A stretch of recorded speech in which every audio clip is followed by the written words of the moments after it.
দাঁড়া, তোকে একটু জল দিই আমি।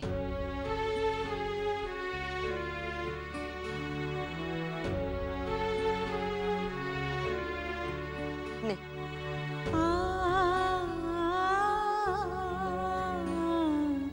পল্লবী, কিছু বলো না।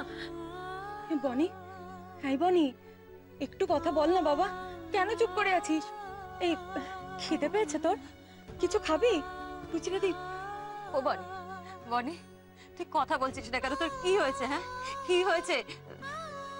বনি, বনি আমরা কিন্তু তোকে আগের বনির মতো দেখতে চাই, একদম আগের বনির মতো। হ্যাঁ রে বনি, আমরা সেই আগের বনিকে ফিরে পেতে চাই, যে বনি এই সারা বাড়িতে দুষ্টুমি করতো, হেসে খেলে বেড়াতো।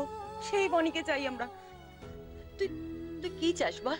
তুই মিউজিক শুনতে চাস, মিউজিক শোন, ফিল্ম দেখ, তোর যা মনে চায় তাই কর, কিন্তু কিছু তো কর বনি, প্লিজ কিছু তো কর। আমার একটা কাজ করে দেবে বড় মামি? হ্যাঁ বল না, বল, আমি করে দেবো, বল। আমাকে গেও ভূতের একটা খবর এনে দেবে? আমি শুধু এইটুকুই জানতে চাই, উনি কেমন আছেন। আমার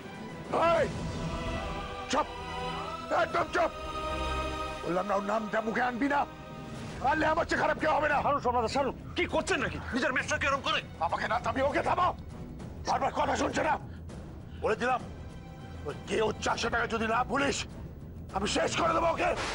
আমার কথা যদি তুই না শুনিস না, আমি কিন্তু সব তছনছ করে দেবো, তছনছ করে দেবো বাড়ি। শুধু তোর ওই কেউ ভূত না, তার সাথে অনিমেষ আর তোর ওই সুমিরও সর্বনাশ করতে আমার 1 মিনিটও লাগবে না। না না, আমায় বাধ্য করিস না বানি, বাধ্য করিস না। পিসি কোথায়? পিসি? তোর পিসি সুমি পালিয়েছে ওই ছোট লোকটার সাথে, ওই ডাক্তারের সাথে। তার জন্য দায়ী তুই, তুই তুই তুই ইন্সপায়ার করেছিস ওকে। ওর অন্যায়ের খেসারত তোকে দিতেই হবে, দিতেই হবে বানি। আর ওদের অভিযান কিছুতেই ছাড়বো না।